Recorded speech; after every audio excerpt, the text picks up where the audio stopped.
Good morning and a very very happy morning. So कल हम बात कर रहे थे रिलेशनशिप, लव, अफेक्शन की। बुक है पावर ऑफ नाउ, राइटर है एकार्ट टोल। चलिए इसी को आगे लेके चलते हैं कि हमारी ज़िंदगी के अंदर ये जो प्रेम, लव, रिलेशनशिप है, इसका क्या रोल है और इसे किस तरह से पूर्ण रूप से महसूस कर सकते हैं और करा सकते हैं। सो पेज नंबर 129 राइटर कहते हैं जो प्रेम है ना, लव है, ये सिलेक्टिव नहीं है कि मैं इससे करूँगा या इससे नहीं करूँगा। ये एक ऐसी इमोशन है जो एक सूर्य के समान है, एक सन के समान है, जिसकी जो लाइट है, सूर्य की किरणें ये नहीं सोचती मैंने किस पे जाना है, मैंने किस में जाना है। ये किसी एक मनुष्य को स्पेशल नहीं बनाती। तो ये जो हम सुन रहे हैं, शायद हम जो कर रहे हैं उससे बिल्कुल विपरीत है, ऑपोजिट है, पर ऐसा ही है। It is not exclusive. So love is not exclusive for one special person. So जो एक्सक्लूसिव लव होता है ना, ये प्रभुत्व में रमा हुआ लव नहीं है, ये भगवान का दिया हुआ लव नहीं, ये ईगो से क्रिएटेड लव है। लेकिन इंटेंसिटी जो है ना, उसकी तीव्रता जो है, जिसमें कि ट्रू लव फील होता है ना, वो बहुत वेरी कर सकता है। सो क्या होता है कि जब आप किसी से प्यार करते हैं और कोई एक व्यक्ति आपसे उसी तरह से दोबारा प्यार करता है और बड़ी क्लैरिटी में करता है और इंटेंसिटी में करता है औरों के बनिस्बत, तो आप वैसा ही फील करते हैं उसके प्रति जैसे कि आप फील कर रहे हो, वो भी आपके प्रति वैसा ही फील करता है। सो आप ये कह सकते हैं कि हाँ, आप एक लव रिलेशनशिप में हैं, उसके साथ में किसी स्त्री या पुरुष, हिम और हर, किसी के भी साथ हैं। ये जो बॉन्ड है ये आपको कनेक्ट करता है उस व्यक्ति से उसी तरह के बॉन्ड से जैसा कि आप कनेक्ट होना चाहते हैं। The bond that connects you with that person is the same bond that connects you with the person sitting next to you on the bus, or with the bird or a tree or a flower. Only the degree of intensity with which it is felt differs. So means, what is he trying to say is when we love somebody very intensely और somebody loves us very intensely, तो कोई फ़र्क नहीं है कि जिससे मैं कम intensity से प्यार करता हूँ कि उस प्यार की परिभाषा फ़र्क है। फ़र्क इतना है कि बहुत सारे लोगों में से वो व्यक्ति आपको भी उतनी इंटेंसिटी से प्यार कर रहा है। सो when the both energy of love meets, then we say there is a relationship we are having, but it is no difference. So writer एक और बात सजेस्ट करते हैं कि इवन जो एडिक्टिव रिलेशनशिप होती है, जो बहुत ट्रू रिलेशनशिप नहीं होती है, उसके अंदर भी मैनी टाइम्स ऐसे मोमेंट्स आते हैं जब रियल लव शाइन थ्रू करता है बियॉन्ड म्यूचुअल एडिक्टिव नीड्स। एक दूसरे की जो आपसी जो ज़रूरतें हैं ना, उसके अंदर से भी एक प्रभुत्व वाला प्रेम निकलता है। ऐसा नहीं कि नहीं निकलता है। ये ऐसे मोमेंट्स होते हैं जिसके अंदर आप और आपके जो पार्टनर हैं, उनकी जो माइंड है, उनका जो मस्तिष्क है, ये सबसाइड कर जाता है। जो पेन बॉडी है आपकी, वो एक बार डॉर्मेंट स्टेट पे चली जाती है। Then you experience that love. This may sometimes happen during the physical intimacy, और when you are both witnessing a miracle of childbirth or a presence of death, when one of you is seriously ill, anything that renders the mind powerless. ऐसा कब होता है कि हमें ऐसा एकापन अपने partner के साथ में महसूस होता है कि जब सब कुछ ख़त्म हो जाता है। सो ऐसे ओकेजन है, कोई डेथ हो जाना फैमिली के अंदर, कोई बच्चे नहीं, एक लाइफ आ रही होती है, when somebody is very sick, हम सब भूल जाते हैं और जुट जाते हैं उसकी हेल्प करने के लिए। घर में डेथ होती है तो आपने देखा कि हम आपस के अंदर फैमिली जो है, कितने भी डिस्प्यूट्स हो वो ख़त्म हो जाते हैं। जब ये ऐसा होता है ना, तो जो आपका बीइंग है, जो आपका ट्रू सेल्फ है, जो कि माइंड और आपकी पेन बॉडी के नीचे दबा हुआ हमेशा रहता है, ये बाहर आता है। और ये यहाँ से ट्रू कम्युनिकेशन जो है ना, वो शुरू होती है। सो जो ट्रू कम्युनिकेशन है ना, ये क्या है? ये एक वननेस है, समन्वय है। सो ट्रू कम्युनिकेशन सिर्फ बातचीत नहीं, हम इसको बहुत छोटे रूप में बोलते हैं। ये जो सच्चा संचार या संपर्क होना किसी से भी, ये वननेस और समन्वय का प्रतीक है। So true communication is communion and the realisation of oneness, and which is love. जैसे हमें रियलाइज होता है कि हम एक हैं, दिस इज़ लव, ये प्यार होता है। यूजुअली ये बहुत जल्दी से आप लूज कर देते हैं। अनलेस एंड अनटिल आप चेतन हो, you stay present enough to keep out the mind and its old pattern, कि आप में इतनी चेतनता हो कि जब ये दिमाग दोबारा अपनी टिक टिक टिक टिक चालू करे तो आपको पता हो कि दिमाग मेरा टिक टिक टिक टिक कर रहा है। तो एज सुन एज ये दिमाग और उसकी आइडेंटिफिकेशन, पहचान आप में से आती है, आप अपने आप को उसमें इन्वॉल्व नहीं होने देते हैं, बल्कि अपनी मेंटल इमेज को अलग रख के and then you start playing the game. So दोनों तरह से है। एक में गेम है, अगर आप अपनी ईगो की नीड को मीट करते हैं तो आप वहीं के वहीं पर चले जाते हैं, और आप ह्यूमन माइंड जो है ये दोबारा आपको ये प्रिटेंड करता है कि आप ये बीइंग हैं और होते नहीं हैं, और ये ड्रामा खेलता है लव का। या हम इससे प्रेजेंट रहें कि मेरा माइंड एक किसका मेरे से खेल रहा है, and we stay out of it. Although brief glimpses are possible, love cannot flourish until you are permanently free of mind identification and your presence is intense enough to have dissolved the pain body. A continuous flow या of love या love का flourish करना, पनपना, ये तब तक possible नहीं है जब तक हम अपने दिमाग से चीज़ों को आइडेंटिफाई करते हैं और हमारी अपनी प्रेजेंस इतनी स्ट्रॉन्ग ना हो कि हमारी जो पेन बॉडी है ये बिल्कुल डिज़ोल्व हो जाए। वी कैन एटलीस्ट हम दृष्टाभाव से तो इसे देख सकते हैं। ये सब हम पीछे किताब में कर चुके हैं। अगर आप अभी भी इसमें कंफ्यूज हो रहे हैं, so you need to get back to the previous audios और मे बी कनेक्ट अ गुरु और somebody.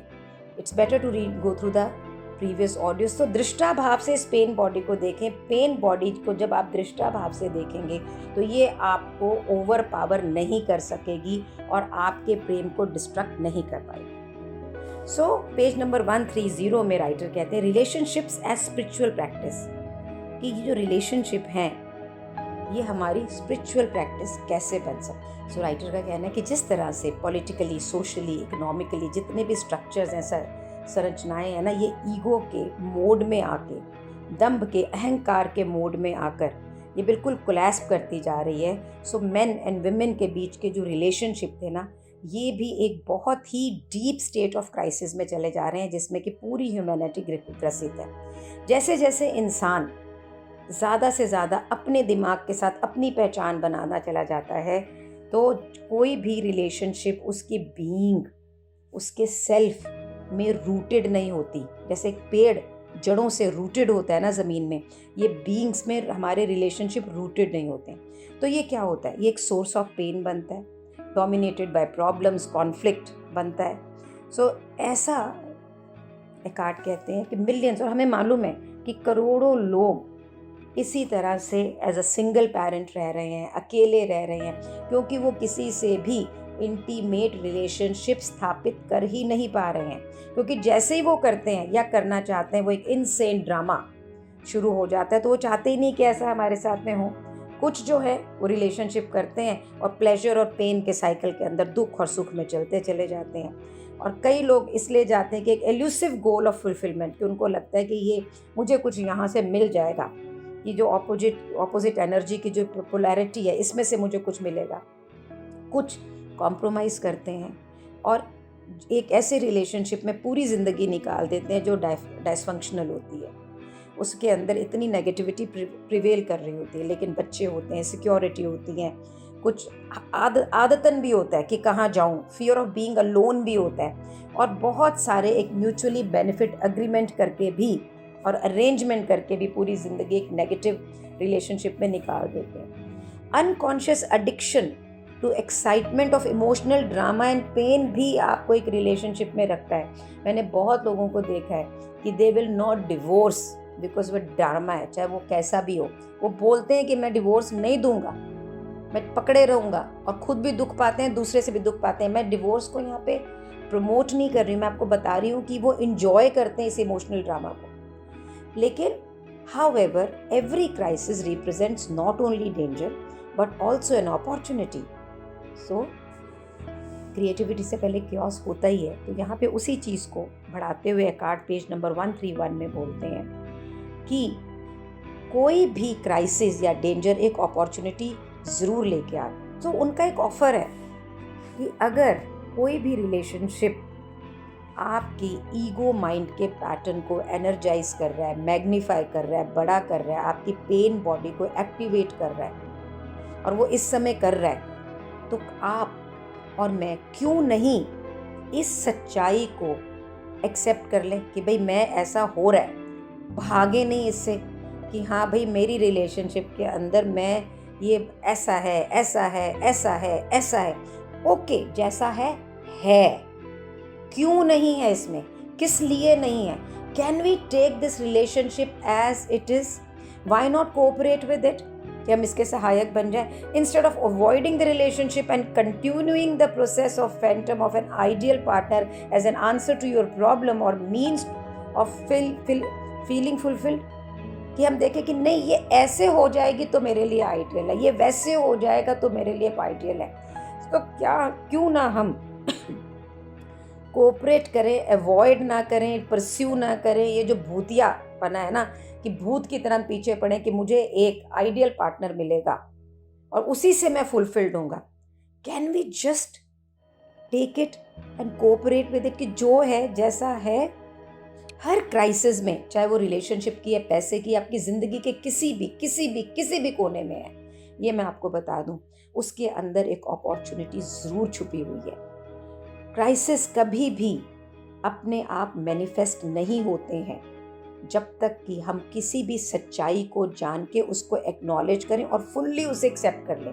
तो कुछ भी लाइफ में हो रहा है हम उसे जानें कि अच्छा मेरी ज़िंदगी में ये हो रहा है, किसी भी एरिया में। आज हम रिलेशनशिप की बात कर रहे हैं, मैं तो कह रही हूँ किसी भी एरिया में कुछ भी हो रहा है हम इसे एक्सेप्ट करें और उसे एक्नॉलेज करें कि ठीक है ये ऐसा है।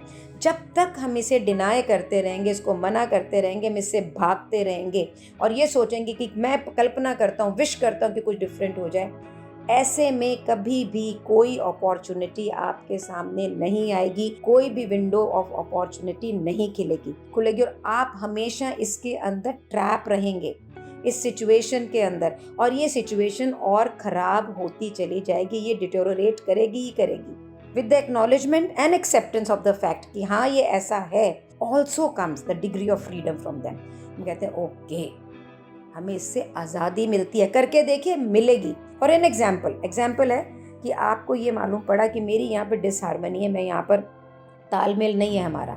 सो जैसे ही नोइंग में आप आते हो ना कि मुझे ये पता है कि मेरी यहाँ पर डिसहार्मनी है, सो ये डिसहार्मनी आप पे हावी हो ही नहीं सकती।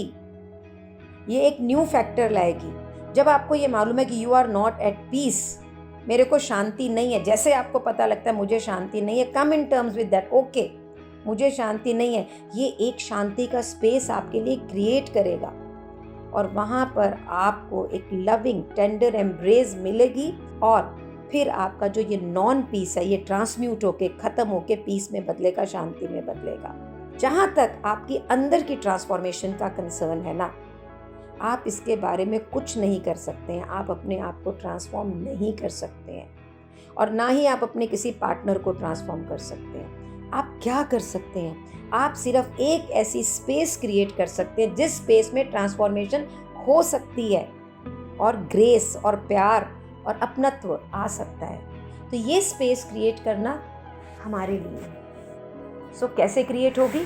संक्षेप के अंदर कि एक्नॉलेज करना कि ये सिचुएशन ऐसी है, उसे एक्सेप्ट करना, उसे एम्ब्रेस करना, इससे आपको एक फ्रीडम मिलेगी और from there you will be able to generate whatever you want to generate.